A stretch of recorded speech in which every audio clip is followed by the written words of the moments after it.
A new chill has descended on the world's longest undefended border, casting a shadow over the relationship between two of the world's closest neighbors. For decades, the U.S. and Canada have prided themselves on a partnership built on trust, open trade, and shared values. But now, tensions are rising, and the once invisible line between the two countries is becoming a source of anxiety and uncertainty. At the heart of this dispute lies the vital artery connecting Alaska to the rest of the United States, a lifeline that winds through thousands of miles of Canadian wilderness. Every day, convoys of trucks carry food, fuel, and essential goods along this route, keeping Alaskan communities supplied and connected. This isn't a conflict of soldiers, but of tariffs, tolls, and political brinkmanship. Instead of armies, it's trade negotiators and customs officials who are now on the front lines, navigating a complex web of economic interests and national pride. Alaska, separated from the lower 48 by Canada, relies almost entirely on Canadian highways for its supply chain. Without this access, everything from groceries to medical supplies faces delays and price hikes. Now, that access is at risk, and the stakes couldn't be higher for the people who call Alaska home. President Trump's decision to impose steep tariffs on Canadian goods has triggered a fierce response from Ottawa, escalating what began as a trade disagreement into a full-blown diplomatic standoff.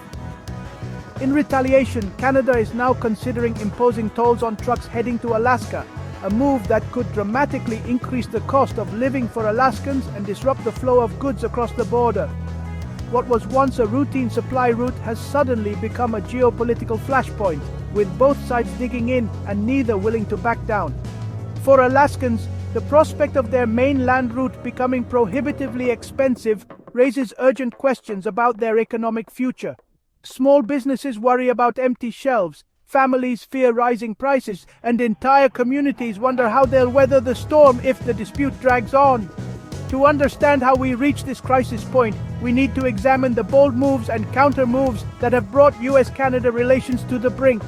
Only by looking back at the decisions and missteps on both sides can we hope to find a path forward and prevent this cold border from freezing over completely. The first shot came from Washington. President Trump announced sweeping 25% tariffs on Canadian commerce, aiming to force trade concessions. Canada's response was immediate. Prime Minister Trudeau unveiled targeted retaliatory tariffs, hitting politically sensitive U.S. industries. This tit-for-tat quickly escalated, with provinces encouraged to find their own leverage.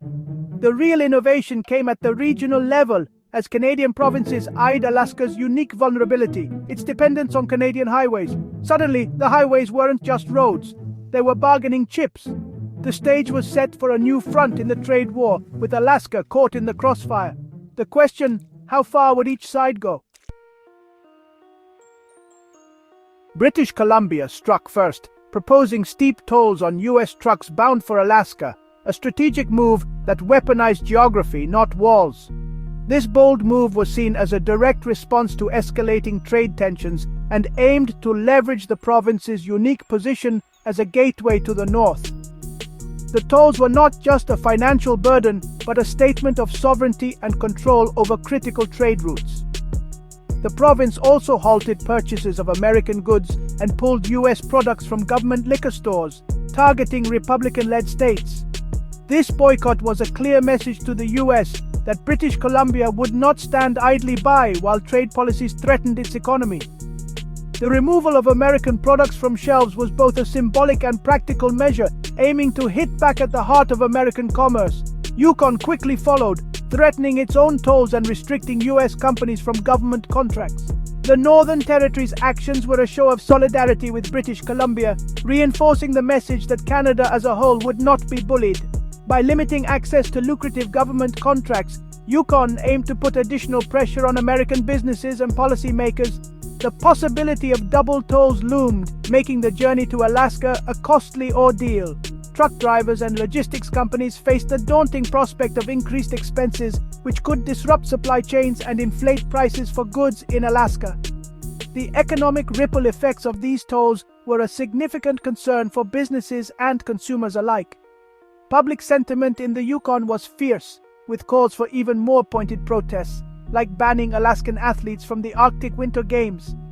The Games, a symbol of northern unity and sportsmanship, became a potential battleground for political statements. The idea of excluding Alaskan participants was controversial, but underscored the depth of feeling in the community. The dispute had become personal, touching on community culture and a sense of being wronged.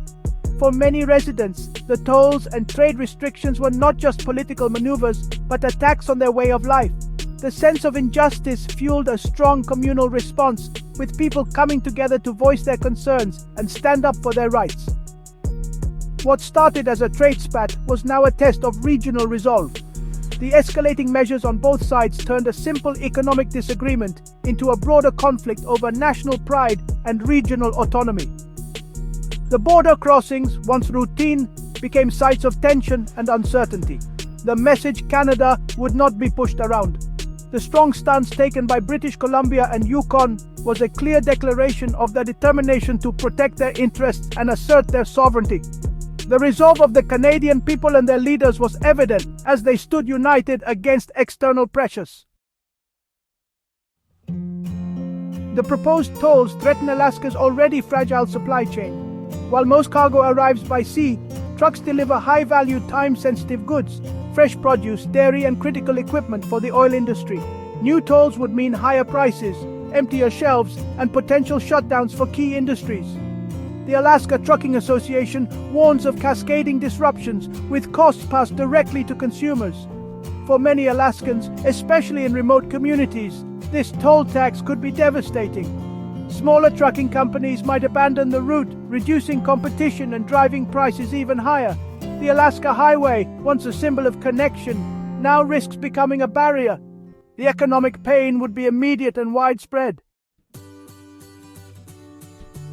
At the heart of Canada's actions is a simple legal fact: national sovereignty. Canada has full authority over its highways. There's no legal obligation to guarantee Americans toll-free access. The Alaska Highway, built as a joint Waterloo project, is now Canadian infrastructure, subject to Canadian law. While past agreements have eased travel, none are binding treaties surrendering Canadian control. By imposing tolls, Canada is exercising a standard right used worldwide to manage roads. The move is legal, not a treaty violation, just a change in domestic policy. This assertion of sovereignty is a powerful negotiating tool, reminding the U.S. that partnership requires mutual respect. The highway has become a symbol of Canadian independence and leverage. President Trump's response has been fiery, framing Canada's actions as a hostile blockade and rallying his political base. This rhetoric has chilled diplomatic relations, making quiet negotiation nearly impossible. Traditional channels between the U.S. and Canada are strained, with public statements hardening positions on both sides. Trump's provocative remarks, like joking about Canada as the 51st state, have only deepened Canadian resolve. The war of words has spilled into public life, souring cross-border relationships and fueling resentment. Canadian artists and businesses are pulling out of Alaskan events, citing the hostile climate. The dispute, once technical, is now emotional and personal. The deeper the rhetoric, the harder it becomes to find a diplomatic off-ramp.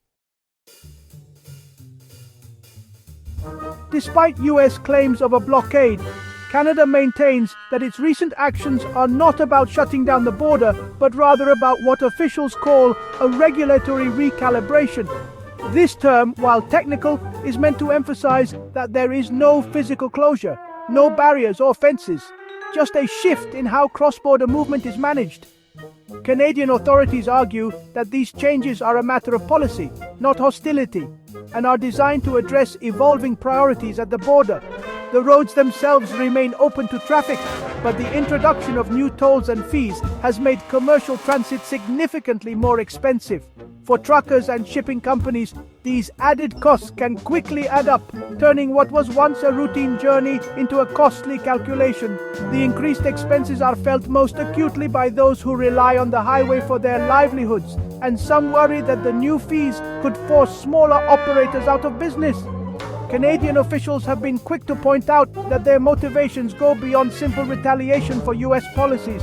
They cite environmental concerns, such as reducing emissions from heavy truck traffic and the need to fund critical infrastructure maintenance along the Alaska Highway. Public pressure from environmental groups and local communities has also played a role in shaping the new regulations. By framing the tolls and regulatory changes as necessary policy updates rather than acts of aggression, Canadian leaders hope to keep the dispute within the realm of bureaucracy and negotiation, rather than escalating it into open conflict. This approach allows both sides to maintain diplomatic channels, even as tensions simmer beneath the surface. For many Canadians living along the Alaska Highway, the government's move is seen as both necessary and proportional. Residents view the recalibration as a message directed at Washington policymakers, not at ordinary Alaskans or travelers. They hope that the new measures will encourage dialogue and compromise, rather than deepen divisions between neighbors. However, for truckers, logistics companies, and small businesses that depend on cross-border trade, the distinction between a blockade and a bureaucratic hurdle can seem academic.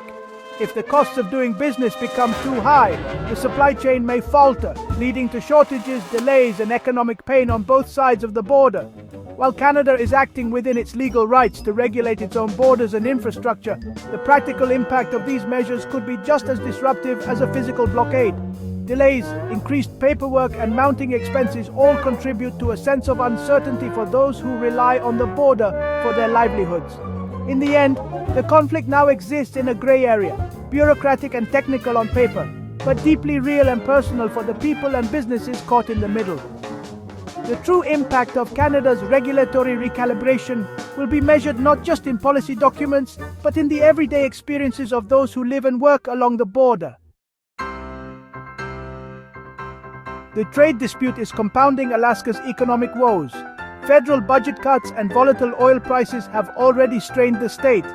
Now, tariffs and supply chain uncertainty are hitting small businesses hard.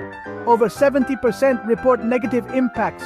The threat of Canadian tolls is pushing many to the brink, with 10% fearing closure if the conflict escalates. Tourism, another economic pillar, is also at risk. If BC targets cruise ships, Alaska's summer season could collapse. The cumulative effect is a perfect storm: rising costs, shrinking services, and mounting uncertainty.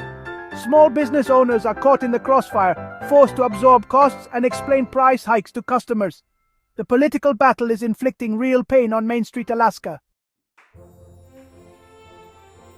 Behind the scenes, diplomats are scrambling for a solution. The best hope is a compromise. The U.S. rolls back tariffs, Canada drops the toll threat, and both sides save face. But with public opinion inflamed, concessions are politically risky for both Trump and Trudeau. If talks fail, tolls could be implemented within months, triggering price hikes and further retaliation. The downward spiral would damage both economies and a century-old partnership. Alaska's fate now hinges on leaders looking past short-term wins to long-term interdependence. The road ahead could restore free trade or cement a new era of barriers and mistrust. For Alaskans, the stakes have never been higher.